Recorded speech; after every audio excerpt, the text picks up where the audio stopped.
Superintendencia de Administración Tributaria y la Ley Orgánica del Banco de Guatemala tiene que ver con la conformación de estructura de dos entidades del Estado, como es la Superintendencia de Administración Tributaria.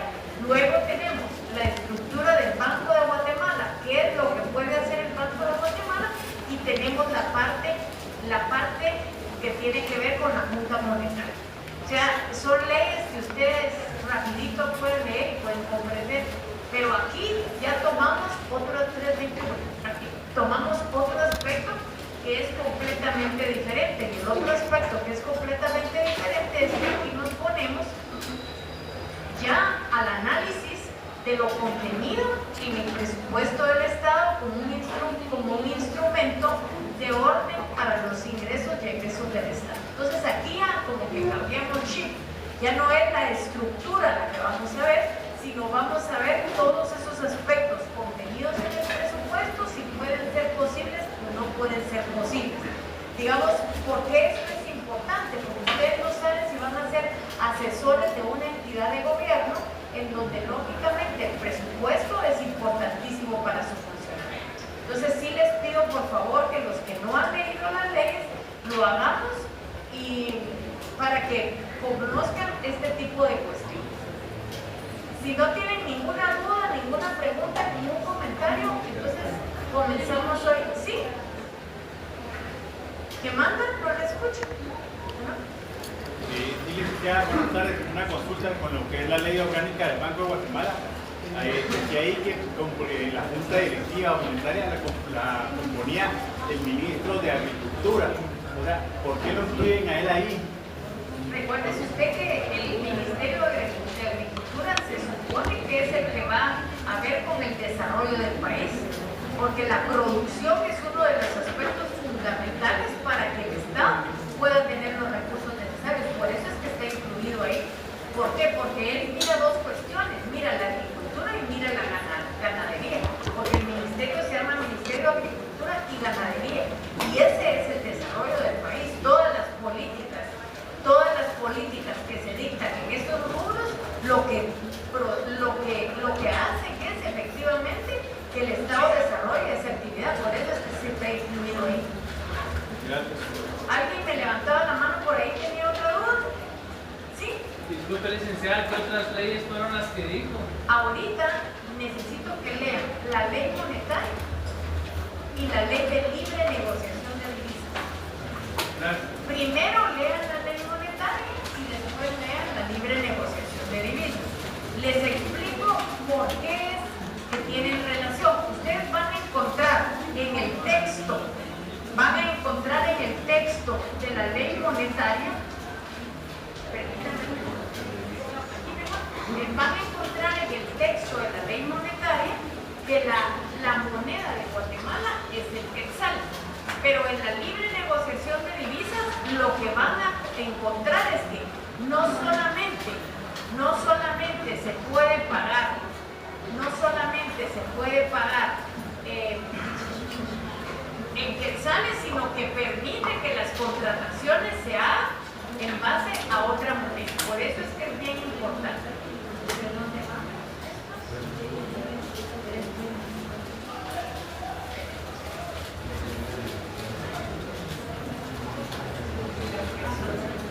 ¿Alguna otra duda? ¿Alguna otra pregunta? Bueno, vamos a quedar en las características. Permítanme, aquí vamos mucho más. Permítanme. Bueno, entonces les decía que Willy les va a trasladar eso.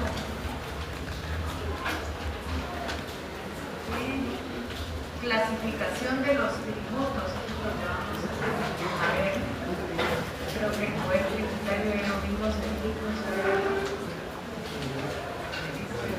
No, esperen.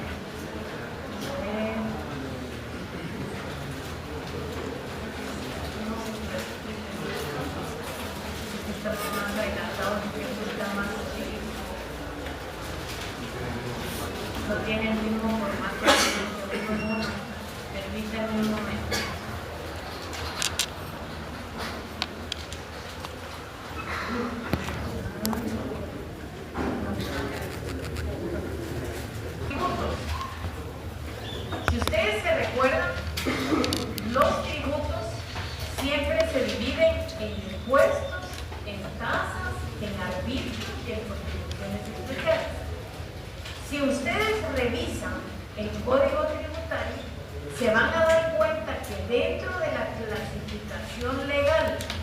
está contenida en el Código Tributario no aparecen las tasas. ¿Cuál es el motivo por el cual las tasas están dentro de la clasificación doctrinaria pero no legal? Porque los que hicieron el código consideraron que hay muchas características entre las tasas y los arbitrios que las hacen parecidas y que era mejor incluir a los arbitrios. Esa es una de las razones.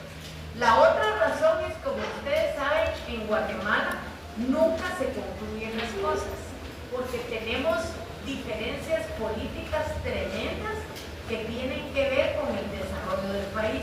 Entonces, cuando se emitió el Código Tributario, se pensó en que se iba a hacer un Código Tributario municipal. Y dentro del Código Tributario municipal iba la regulación de las tasas, porque las tasas existen. Las municipalidades cobran muchas tasas, pero como eso se quedó sin complementar, entonces las tasas se cobran haciendo acopio con la aplicación del código municipal, pero se exceptuaron del Código Tributario. Entonces, si nosotros vemos la clasificación doctrinaria que hay de los tributos, es esta: impuestos, tasas, arbitrios y contribuciones especiales. Pero si nosotros revisamos la que tiene el Código Tributario, nos vamos a dar cuenta que el Código Tributario no incluye a las tasas y en su lugar habla de contribuciones por mejoras. Entonces, aquí tenemos que manejar el concepto que hay dos tipos de clasificaciones. Si es la doctrinaria, vamos a incluir las tasas. Si es la que no incluye las tasas, es la que está contenida en el Código Tributario. Vamos a hablar ahora cuáles son las características de los tributos.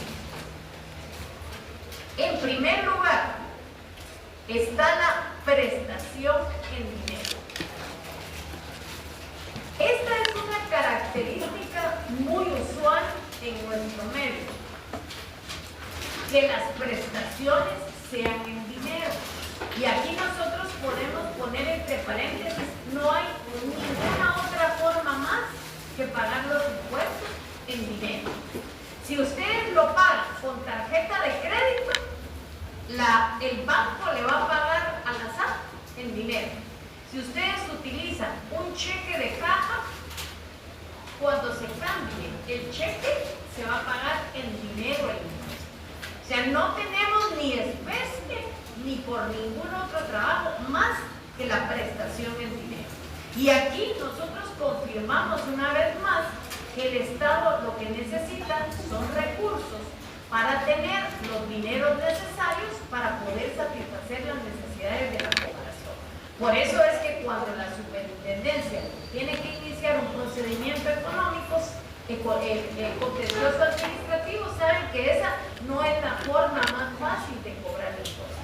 La forma más fácil de cobrar impuestos es que la persona lo pague en el banco del sistema en tiempo y sin ningún problema. Tal vez no esté de acuerdo, pero lo tiene que pagar porque esa es su obligación. La otra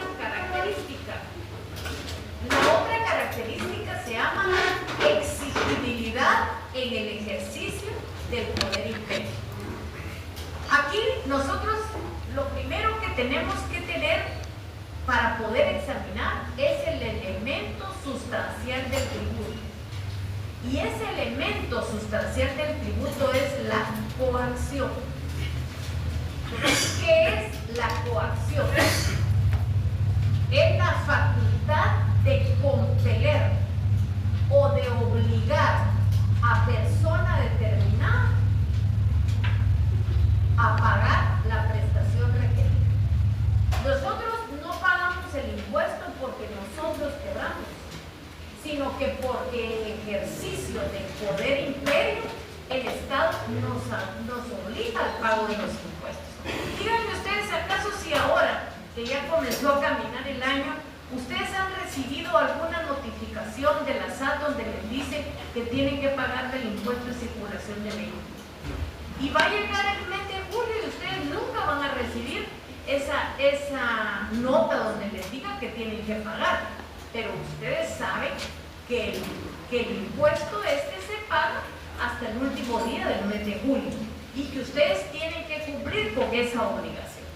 Entonces, lógicamente, aunque no se ejerza una coacción tan directa, tampoco es porque nosotros pagamos porque querramos hacerlo, sino que es porque el Estado, en ejercicio del poder imperio, nos obliga al pago de los tributos. Lógicamente tenemos que saber que el poder imperio es la potestad tributaria que posee el Estado. Es el único que posee esa facultad de obligar a los habitantes de un país que están en la obligación de impuestos a pagarlos. Lógicamente, para eso ustedes saben que tiene que haber una relación entre la ley y la situación fáctica de cada persona en particular. Miremos, por ejemplo, el impuesto único sobre inmuebles. Incluso miremos el impuesto de circulación de vehículos. Si ustedes no tienen un vehículo en calidad de propietario, la ley podrá pasar 500 años y ustedes no van a estar obligados a pagar. Pero cuando ustedes tienen que pagar ese artículo, ese impuesto, cuando ustedes han comprado un vehículo que han inscrito en los registros de la Superintendencia de Administración Tributaria, en donde al ingresar al sistema yo pongo que mi NIT es 555 y me entera inmediatamente que yo tengo un vehículo y que el vehículo lo tengo que pagar.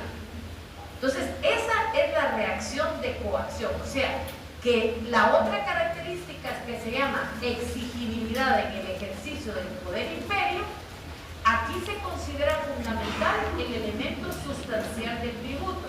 ¿Y cuál es el elemento sustancial del tributo? La coacción. ¿Y cuál es la coacción? La facultad de compeler o de obligar al pago de una prestación requerida y que el Estado ejerce en virtud de su poder imperio. ¿Qué es poder imperio? Es la potestad tributaria. Esa potestad tributaria que solamente la tiene el Estado cuando hace uso de su soberanía. Miremos el otro elemento que es importante, la coacción. Nosotros aquí estamos hablando de coacción.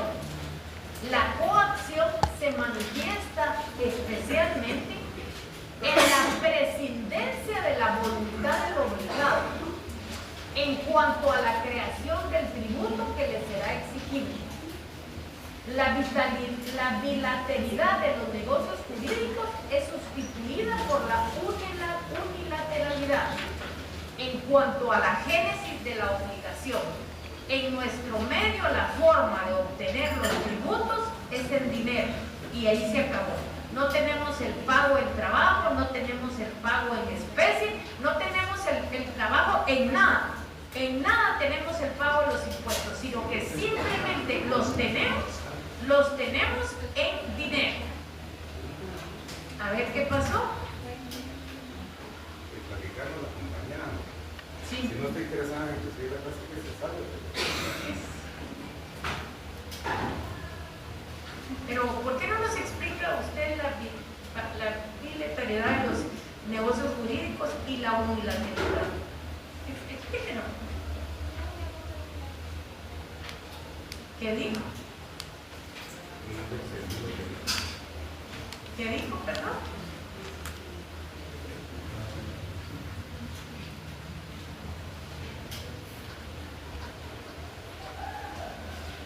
Entonces, ¿cuál es la forma que se... Hágame un favor, la de lente, no le ponga atención. O sea, porque el problema es cuando uno habla en escondidas, porque tampoco tiene el valor de pararse y hablar las cosas como son. Porque si tuviera valor, que alegre fuera. Me paro y dice tal cosa y se acabó. Pero eso de estar hablando entre los dientes y hablando sin que uno oiga, eso no es correcto. Discúlpeme, pero eso sí no está bien. O sea, ¿cuál es el problema? ¿Cuál es la insatisfacción? ¿Qué es lo que está pasando?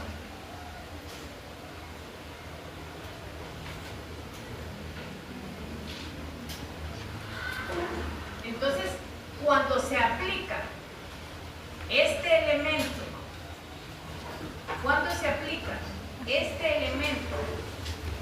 de la coacción, es cuando realmente se está haciendo uso del poder tributario del Estado.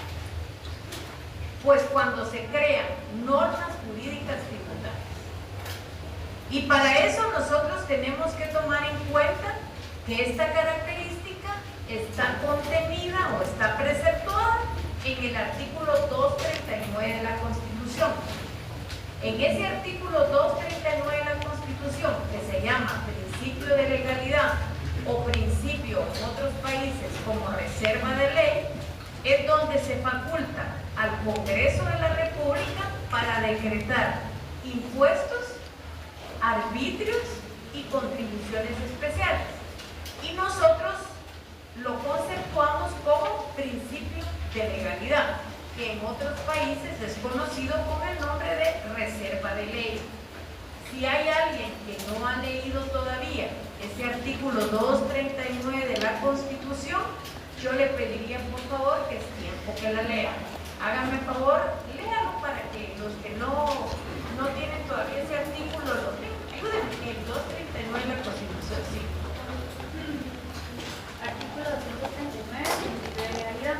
Corresponde con exclusividad al Congreso de la República decretar impuestos ordinarios y extraordinarios, arbitrios y contribuciones especiales conforme a las necesidades del Estado y de acuerdo a la equidad y justicia tributaria, así como determinar las bases de recaudación, especialmente las siguientes: A. El hecho generador de la relación tributaria. B. Las definiciones. C. El sujeto pasivo del tributo de la responsabilidad solidaria. D. La base imponible y el tipo impositivo. E. Las deducciones, los descuentos, reducciones y recargos. Y F. Las infracciones y sanciones tributarias. Son nulas y excesivas las disposiciones jerárquicamente inferiores a la ley que contradigan o descubrecen las normas legales reguladoras de las bases de recaudación del tributo. Las disposiciones reglamentarias no podrán modificar dichas bases y se completará a normal lo relativo al cobro administrativo del tributo y establecer los procedimientos que faciliten su recaudación. Realmente toda la parte tributaria descansa en ese principio de legalidad. Y lo que hace es decirle al Estado: cumpla con el artículo 239 de la Constitución. En ese artículo 239 de la Constitución dice que para poder quebrar un impuesto se necesita que el Congreso de la República autorice una ley. Luego se dice también que es lo que tiene que ver con los impuestos directos e indirectos, nos hablan para qué es lo que sirve el reglamento. O sea, realmente este principio es una garantía en contra de los abusos del Estado. Porque si ustedes recordarán, el Estado administra mal y lo primero en que piensa para solucionar una crisis tributaria, que es que nosotros paguemos nuestro impuesto. Pero aquí le está diciendo: hey, pero para eso tiene que cumplir ciertos requisitos que son completamente importantes. Luego, en virtud de una ley, eso es lo que nos está diciendo el artículo. O sea, no hay tributo sin previa ley que así lo establezca, lo cual significa un límite formal para la coacción. Eso quiere decir que el Estado puede ejercer la coacción siempre y cuando exista una ley que contiene el tributo determinado que ha sido aprobado por el Congreso de la República. El hecho de estar contenido el tributo en la ley significa someterlo al principio de legalidad, que se resume con una frase latina que es nullum tributum sine lege. ¿Qué quiere decir esto? Nulo es el tributo que no se basa en una ley.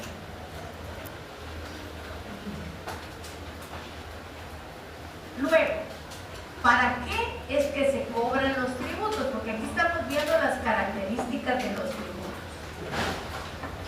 Para cubrir los gastos que demanda el cumplimiento de sus fines, debemos de partir el hecho que el objetivo del tributo es fiscal. Es decir, que su cobro tiene su razón de ser. ¿Y cuál es ese esa razón de ser, obtener ingresos para cubrir los gastos que se originen de la satisfacción de las necesidades públicas. Esto es importante. El tributo puede perseguir también fines extrafiscales, o sea, ajenos a la obtención de los ingresos. Ejemplo, cuando el presidente de la República era el señor Álvaro Arzú, se subieron los aranceles de los productos derivados de la leche. A mí no me parece, compañera, que usted le esté tomando a todas las diapositivas fotos. O sea, vaya escribiendo, porque ¿sabe cuál es el problema? Que yo estoy diciendo cosas que no están en la diapositiva, entonces usted no las tiene completas. Entonces háganme un favor, no las copie. Aparte de eso, entonces, si usted sigue tomando fotos, yo ya no pierdo el tiempo en mandarles el material, porque les mando el material. Cuando terminan eso y está tomando las fotos, usted decida o las fotos o el material, porque para mí es un esfuerzo mandarles el material, pero se los estoy compartiendo. Bueno, entonces les digo, sin embargo, este objetivo extrafiscal adicional no constituye la esencia jurídica de la institución del tributo, sino la utilización de objetivos económicos sociales como una herramienta de intervencionismo. El Estado puede intervenir activamente en la economía nacional, orientándola en virtud de las medidas. Y aquí, si ustedes se dan cuenta, lo que tengo es una diapositiva en cómo se dividen los impuestos, cómo se clasifican los tributos. Si ustedes se dan cuenta, en primer lugar tenemos los impuestos. ¿Cómo pueden ser los impuestos? Es la clasificación que nos está dando el artículo 239 de la Constitución, que la compañera nos hizo favor. Ahí dice directos e indirectos. Los directos pueden ser reales y personales, y los indirectos a los actos y al consumo. Luego tenemos las tasas. Las tasas pueden ser judiciales y administrativas. Luego tenemos las contribuciones especiales, que son por seguridad social, por gastos y por mejoras. Y los últimos tenemos los arbitrios, que no tienen ninguna clasificación. O sea, esta es la lámina completa de la división de los tributos. No sé si necesitan que les vuelva a explicar o estamos con eso. ¿Se los vuelvo a explicar? Sí. Si ustedes se dan cuenta, los tributos, ¿cómo se clasifican? En impuestos. ¿Cómo pueden ser los impuestos? Directos e indirectos. No es que solamente los impuestos puedan ser directos e indirectos. Hay más impuestos, pero el artículo 239 nos está refiriendo a los indirectos y a los directos. Entonces, estos pueden ser, los directos pueden subdividirse en reales y personales, y los indirectos en actos y al consumo, ¿sí? Aquí dice ordinarios y extraordinarios. Los ordinarios son los directos. Así es, ahí están. Y luego nos habla de tasas. ¿Cómo pueden ser las tasas? Judiciales y administrativas. ¿Cómo pueden ser las contribuciones especiales? Por seguridad, por gastos y por mejoras. Y por último tenemos los arbitrios, que no tienen ninguna división.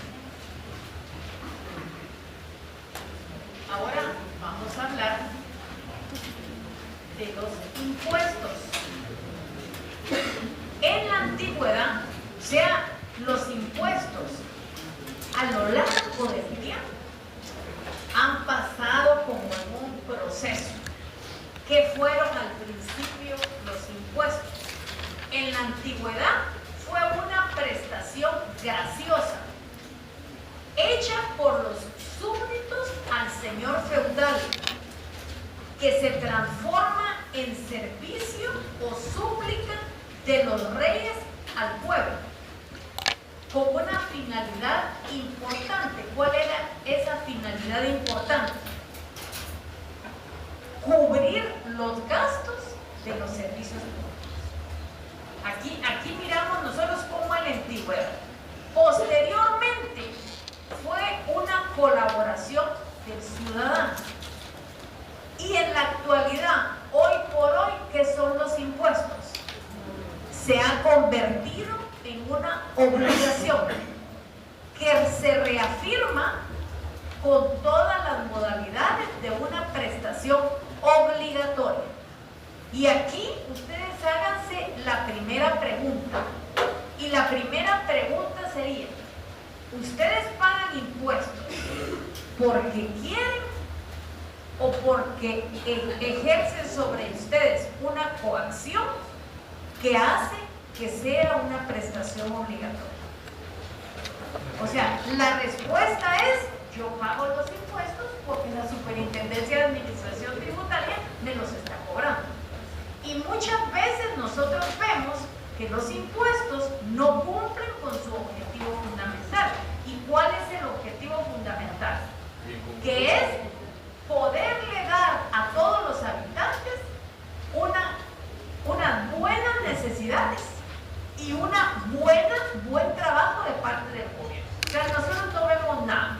Cuando ustedes vieron por ejemplo, para el COVID, para la pandemia, vieron a gente muriéndose en los hospitales, en el suelo, que no tenían medicina, cuando vieron que se hizo necesario crear un hospital en el Parque de la Industria porque ninguno de los hospitales respondía, ahí se dieron cuenta que estamos pagando los impuestos y sirven para otras situaciones, menos para satisfacer las necesidades de la población. Y eso lógicamente nos hace un poquito ser retrancheros y no pagar los impuestos. Ahora, cada vez que ustedes sacan el carro y van al interior de la República y miran esas carreteras como están, ¿qué es lo que les dan ganas de no pagar impuestos? ¿Por qué? Porque no se está satisfaciendo las necesidades de la población y el problema se vuelve más agudo. Porque esto debería, si ustedes, voy a comprender esto, imagínense ustedes una naranja. Y la naranja ustedes la parten a la mitad y tienen dos partes. Una parte es el Estado y otra parte es el contribuyente. ¿Cómo debería de funcionar idealmente esa naranja? Que el Estado cumpla con su obligación de satisfacer las necesidades de la población, de proporcionar todo lo que tiene que proporcionar, y nosotros los contribuyentes paguemos nuestros impuestos. Entonces lógicamente sería un engranaje que nos vuelve a unir y todos estaríamos felices. Pero ¿qué pasa ahora? Que nosotros hacemos un gran esfuerzo en pagar los impuestos, pero el Estado no cumple con la satisfacción de las necesidades de la población. Y sí hay que ser claros, este problema no es de este gobierno. Han pasado 5 gobiernos anteriormente y los problemas siguen. Y cada vez son más hondos y son más hondos.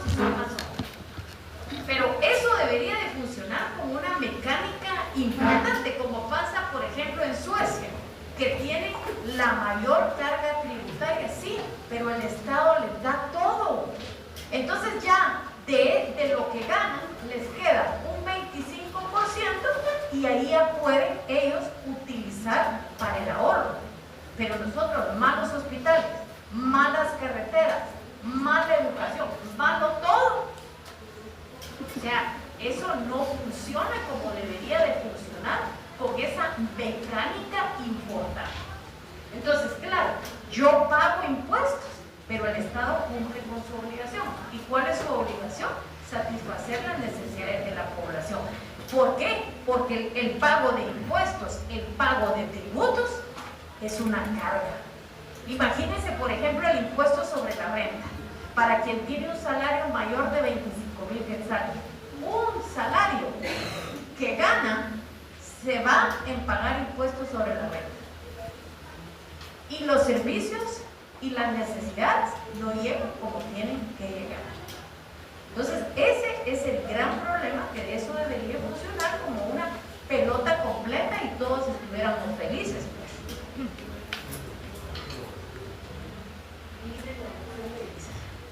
El impuesto, ¿qué son los impuestos? Son los pagos que realizan los contribuyentes al Estado. cada cierto tiempo, puede ser por semana, por mes o por año, por lo que el Estado no está obligado a retribuir. Nosotros por semana creo que no tenemos dentro de nuestra legislación el pago de esos impuestos, pero sí por mes, que es el IVA y el impuesto sobre la renta. Y también tenemos el anual, que es el impuesto único sobre inmuebles, que es el YUSI. Esos tenemos fuera. Entonces, por mes no tenemos. ¿Qué otra cosa? Otra definición es que el impuesto, en un sentido general, concurre a la consecución de los fines políticos, económicos y sociales del Estado, en cuanto procura los medios necesarios para posibilitar su actividad. Interesa, pues, al estudio del derecho tributario no solo como medio de recaudar recursos para el Estado, sino que también nos interesa como un instrumento idóneo para alcanzar determinados fines no estrictamente financieros. Antes de entrar a definir lo que son los impuestos, nos vamos a ir al diccionario de la Real Academia Española y decir que impuesto viene del verbo imponer, que significa decretado a la fuerza y de carácter obligatorio. La mayoría de los tratadistas estudiosos de esta materia han concluido en señalar a los impuestos como ingratos en su doble significado. ¿Cuál es ese ingrato de su doble significado? Está decretado a la fuerza, porque si el Congreso de la República lo aprueba, querramos o no querramos, tenemos que pagar impuestos. Podamos o no podamos, tenemos que pagar impuestos.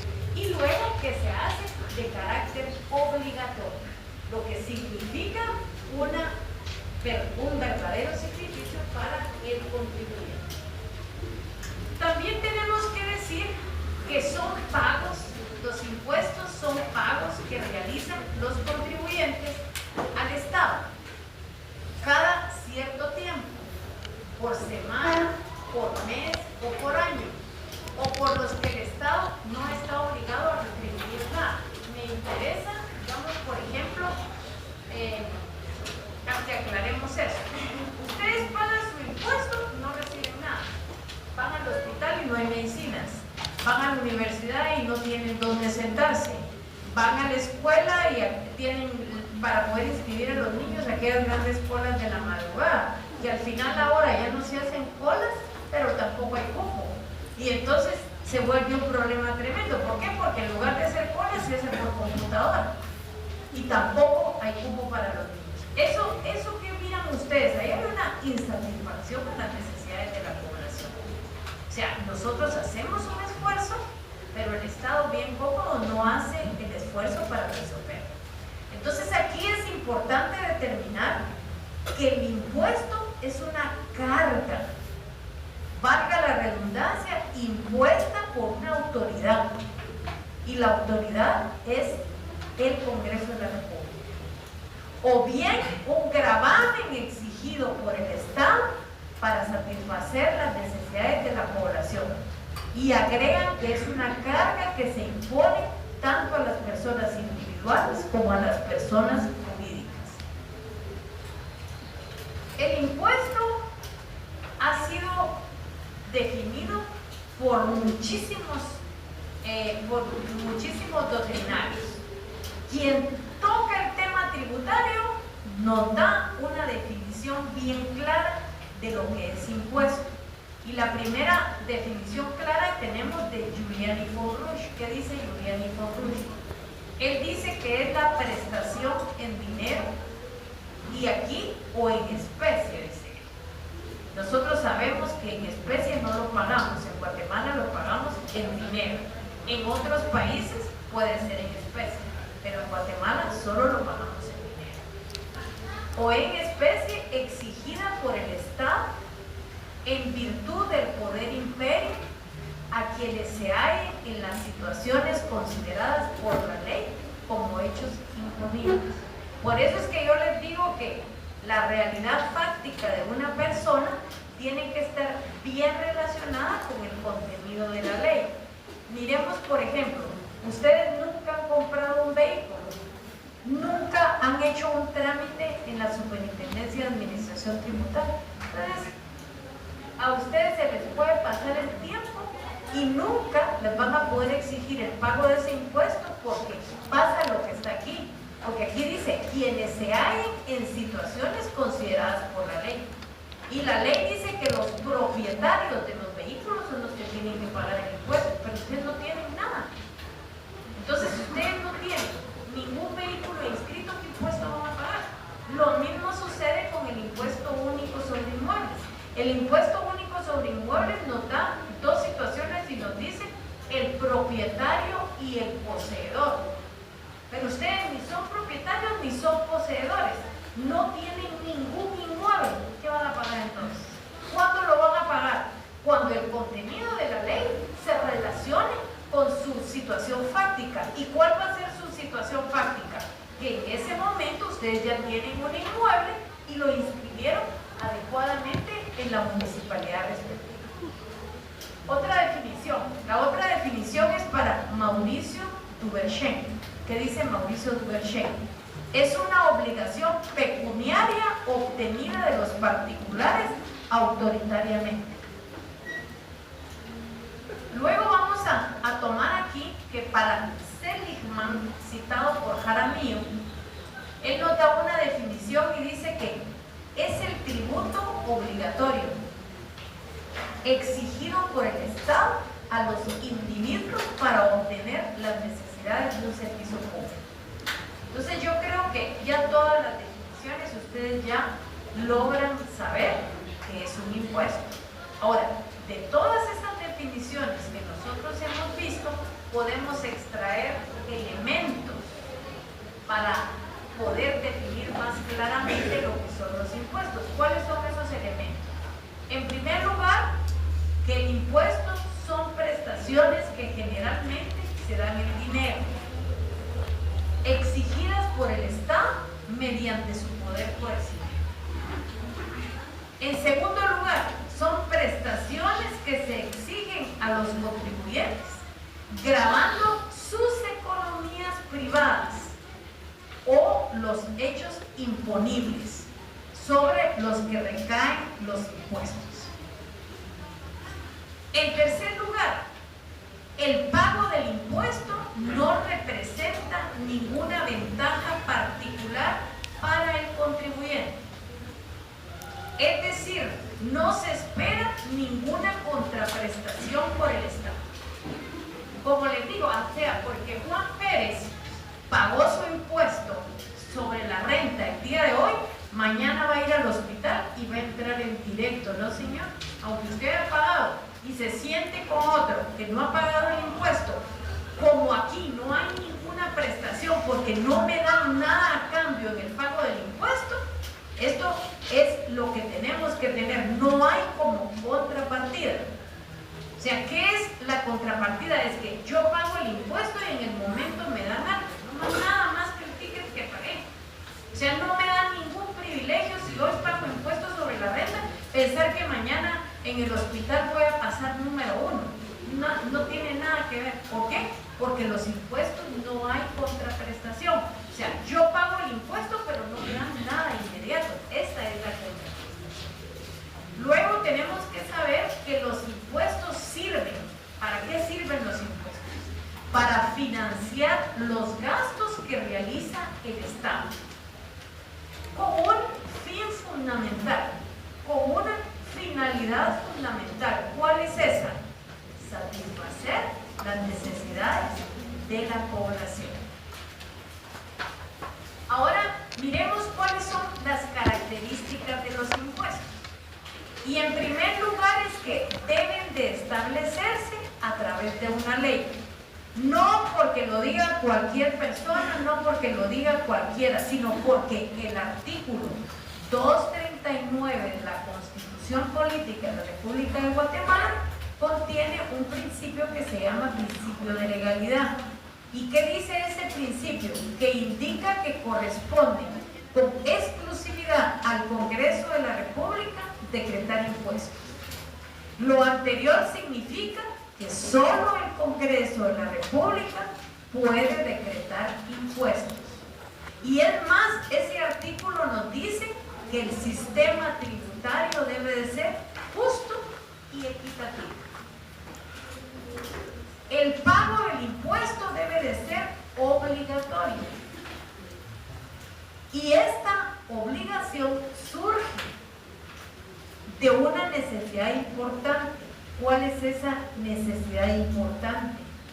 De dotar al Estado de los medios suficientes, de los recursos suficientes para satisfacer las necesidades públicas o las necesidades sociales. La obligación de pagar impuestos, ¿de dónde se origina? Se origina de actos particulares efectuados por los contribuyentes que coinciden con las circunstancias contenidas en la ley como un hecho generador.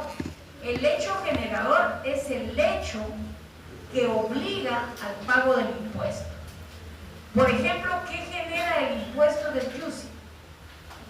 Que exista un bien inmueble, pero que usted lo tenga como propietario o como poseedor. O sea, el IVA, ¿cuál es el hecho generador del IVA? Que usted tenga una renta, que tenga intereses y un montón de situaciones que están contenidas en la ley. Pero lógicamente tienen que estar contenidas en la ley. O sea, ustedes no pueden estar simulando figuras. ¿Por qué? Porque eso debe de estar contenido en la ley. Así como ustedes no pueden crear delitos, tampoco se puede crear hechos generadores que no estén contenidos en la ley. Porque ustedes no se pueden tomar la libertad de ser legisladores. Para eso, el Congreso de la República está obligado a crear la ley. Y es más, ese artículo 239 le dice todos los elementos que debe de cumplir y que debe de estar contenido en la ley.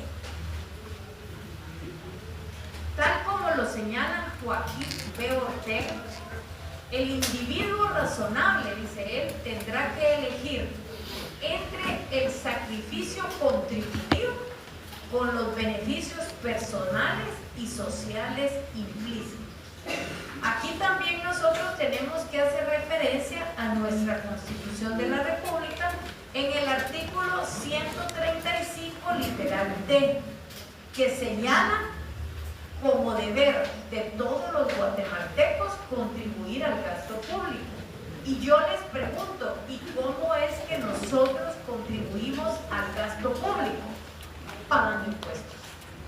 Pagando impuestos siempre que la situación personal de nosotros esté incluida dentro de las leyes que contienen impuestos.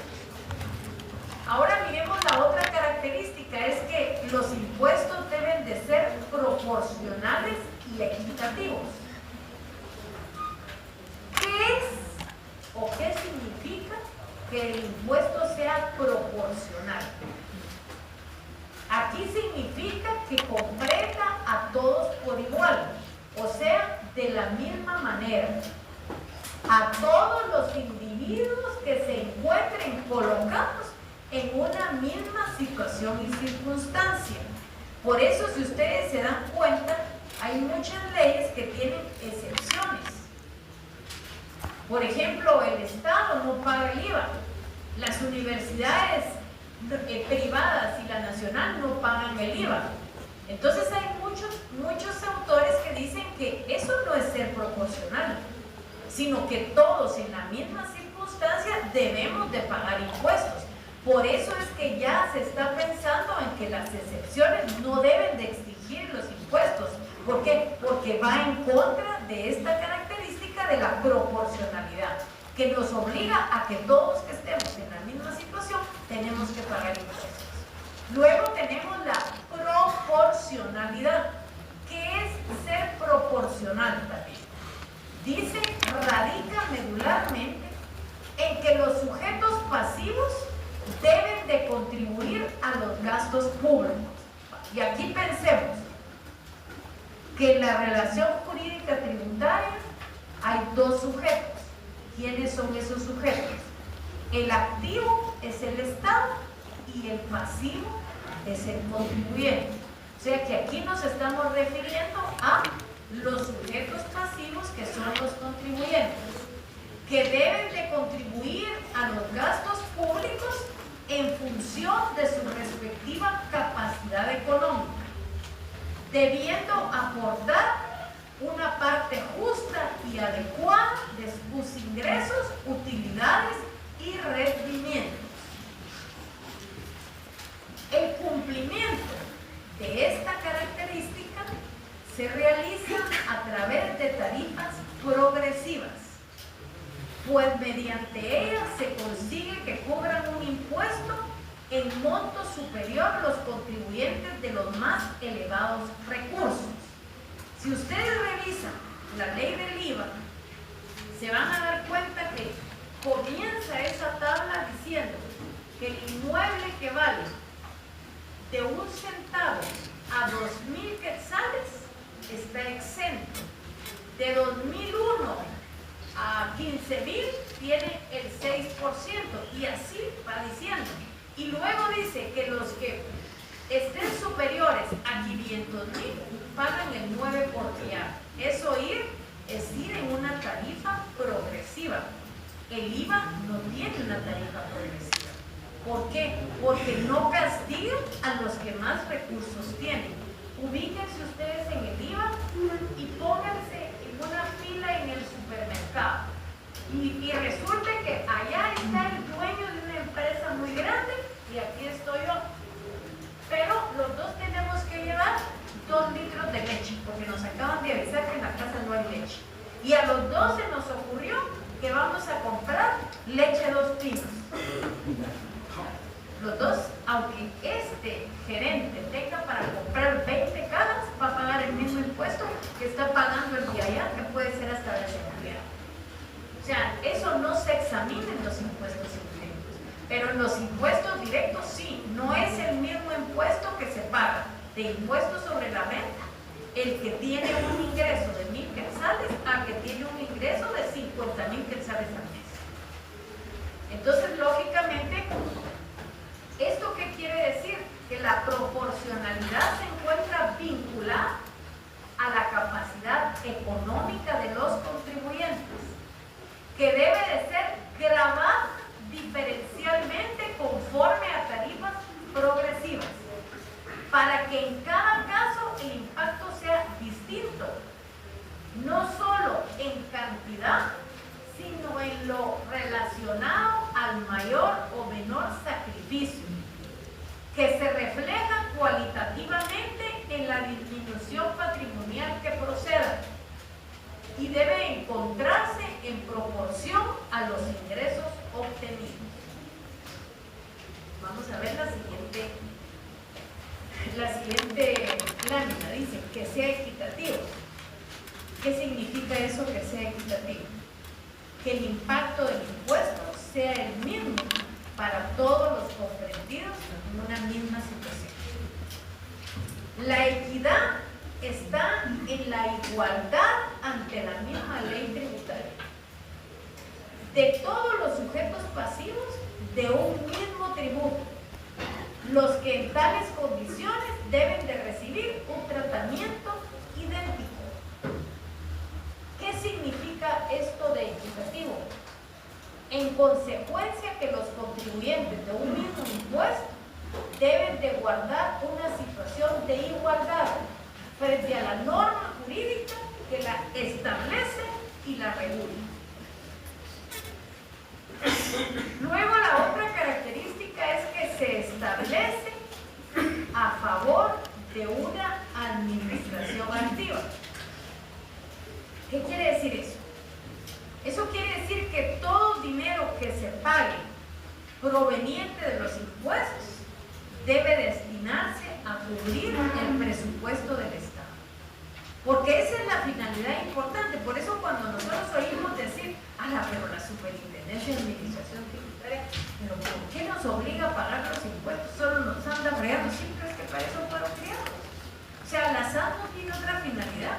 Dense en cuenta que la función de la SAT termina cuando le deposita al Estado en las cuentas del Banco de Guatemala el dinero.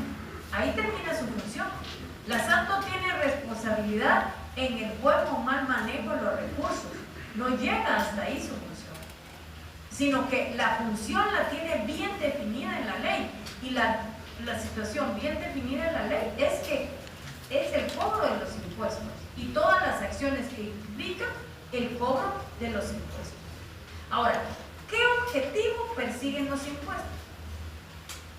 O sea, tienen un objetivo muy claro, muy determinado, y es proporcionar al Estado los recursos necesarios para el ejercicio de sus atribuciones. Y aquí hay alguien que dice, no importa de dónde se saque, pero el contribuyente tiene que pagar el impuesto. O sea, porque el objetivo de los impuestos es clarísimo y es darle al Estado, hacer que el Estado tenga el dinero, que tenga los recursos necesarios para cumplir con la satisfacción de las necesidades de la población. ¿Cómo pueden dividirse los impuestos? Los impuestos pueden ser directos e indirectos. Dice el compañero ya que la ley dice ordinarios y extraordinarios. Lo vamos a ver también.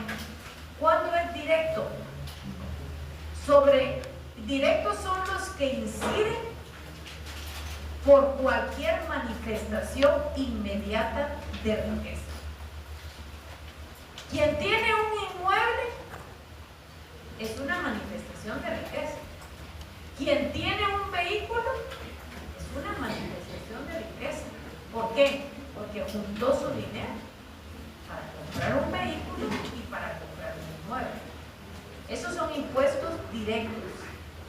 Son aquellos que recaen directamente sobre la persona o los bienes que ésta tenga. Miremos, por ejemplo, el impuesto sobre la renta recae sobre la persona, pero el IUCI y el impuesto de circulación de vehículos, ¿sobre quién recae? Sobre los bienes de la persona, sobre un inmueble y sobre un vehículo. Lógicamente, una persona es obligada, de conformidad con la ley, a soportar el peso de la carga tributaria. O sea, ¿qué es lo que se grava de manera directa? ¿Se graba el patrimonio? ¿Se graban los ingresos? ¿O se graban las rentas de los contribuyentes? El patrimonio, ¿cómo se forma el patrimonio? Con bienes muebles y bienes inmuebles. ¿Cómo se graban los ingresos? A través del impuesto sobre la renta. ¿Cómo se graban las rentas? También a través del impuesto sobre la renta.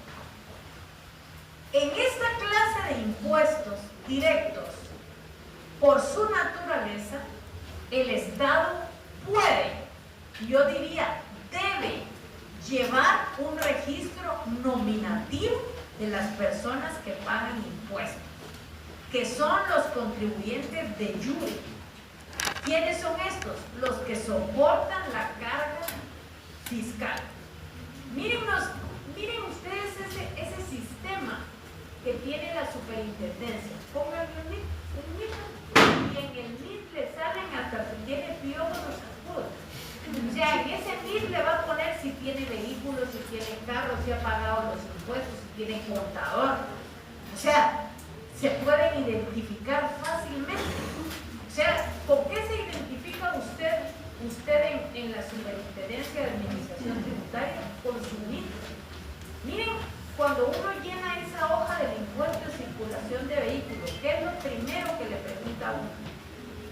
Lo primero que le pregunta a uno es NIP y placa del vehículo. Y ahí le tira todita la información. Entonces, lógicamente, tenemos que tener bien claro. Y aquí hay una situación que dice que estos impuestos no pueden ser trasladados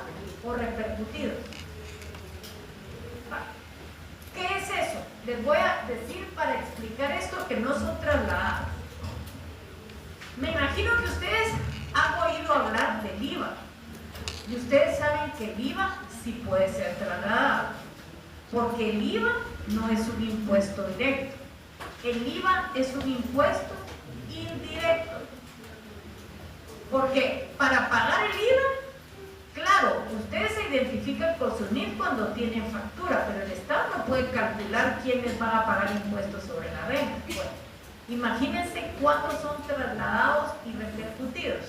El impuesto que es trasladado y repercutido es el IVA. Imagínense la cadena de producción de un zapato. Resulta que Juan Pérez hace zapatos. ¿Qué es lo primero que hace Juan Pérez?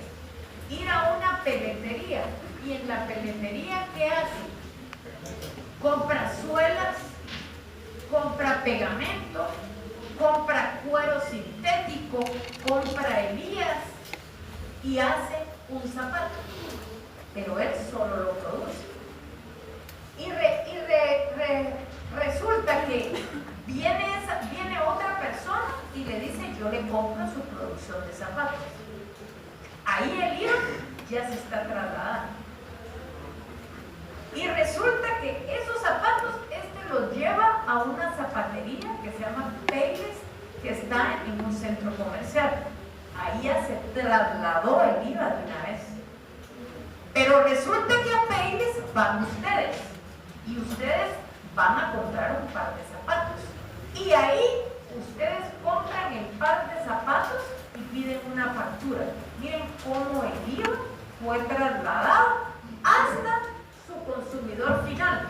¿Y quién es el consumidor final? Ustedes, porque son los últimos. Con ustedes se mueren los zapatos.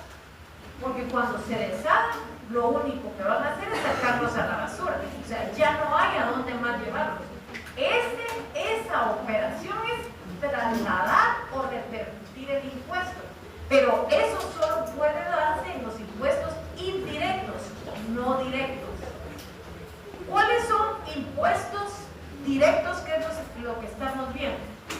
El impuesto sobre la renta, el impuesto único sobre inmuebles, el impuesto de circulación de vehículos terrestres, marítimos y aéreos, impuestos extraordinarios y temporal de apoyo a los acuerdos de paz que se llamaban IETA. Y también el impuesto de solidaridad. ¿Qué ventajas tienen los impuestos directos? En primer lugar, hay una renta cierta y concebida con anticipación, con la que se puede contar con certeza. O sea, el Estado sabe cuál es la cantidad de vehículos que tiene en este momento. Entonces, lógicamente, digamos en el 2024 supo hasta el último día cuántos vehículos tenían. Y ahora en el 2025 puede calcular bien el impuesto que va a recibir. Claro, con alguna diferencia. ¿Cuál es la diferencia? Que en el mes de marzo él no sabe cuántos vehículos van a haber en el mes de agosto. O sea, hay una diferencia. Pero sí sabe con seguridad cuánto dinero va a contar. Luego, permite conocer al contribuyente y como consecuencia fiscalizar de mejor manera su aporte fiscal de manera continua y ordenada mediante listados específicos. O sea, si es en el de circulación de vehículos, el Estado sabe que usted tiene un Mercedes-Benz modelo 1925, color verde, 4 puertas, dice, todo eso es lo que tiene la tarjeta de circulación. Y esos datos, lógicamente, son los que tiene el Estado. ¿Y cómo los tiene? Al solo activar el NIC. Solo activa el NIC y le sale todo lo que quiere saber de usted. Luego, por su misma naturaleza, estos impuestos facilitan al Estado obtener recursos, aún en épocas de crisis, derivados de fluctuaciones económicas. Al Estado no le interesa más que cobrar impuestos y lo puede identificar bien dentro de sus registros. Ahora, como todo tiene ventaja, también hay desventajas. ¿Y cuáles son las desventajas? Son muy sensibles a los contribuyentes en razón de afectar utilizarlo directamente. Y provoca en esta una reacción de supervigilancia en el manejo de los fondos públicos. Yo tengo mis dudas que en Guatemala esto opere. A nosotros nos pueden pasar los ladrones corriendo por la enfrente y aquí no pasa nada. Ni pasará nada, ni cambiará nada, ni absolutamente nada. Porque a pesar de todo lo sucedido y de todo lo que sucede diariamente, ahí estamos y no nos sentimos. Pero tenemos demasiadas necesidades. Luego dejan a un amplio sector de la sociedad sin tributar. ¿Ustedes creen que la SAT tiene valor de ir a la terminal a cobrar el pago de impuestos? A ver si allá mandan a hacer fiscalización como hacen en los salones de belleza, como hacen en los almacenes pequeños. Ahí los matan si llegan a una fiscalización. Claro que los matan. Y vaya, si no, en la terminal se manejan millones de millones de millones. Y nosotros todavía estamos trabados en aquel cuento de que los ricos no pagan impuestos. Es mentira. Si los ricos son grandes contribuyentes, de ahí hay un auditor para cada grupo. A donde no se le entra es al comercio informal, por miedo, por lo que sea, pero no se le entra. Ahí sí no. Y miren la cantidad que se vende diariamente. Por su fijeza, permite al Estado aumentarlos sin oposición. Como consecuencia, se limitan a una mayor percepción en un momento propicio para aumentar los impuestos. Dudas, preguntas, comentarios. Entonces nos quedan, ¿sí? A principio de clase me explicó por qué en la doctrina no habían puesto las contribuciones por mejoras, pero yo no lo entendí. No, mi amor, no le dije eso. Le dije que la división doctrinaria en la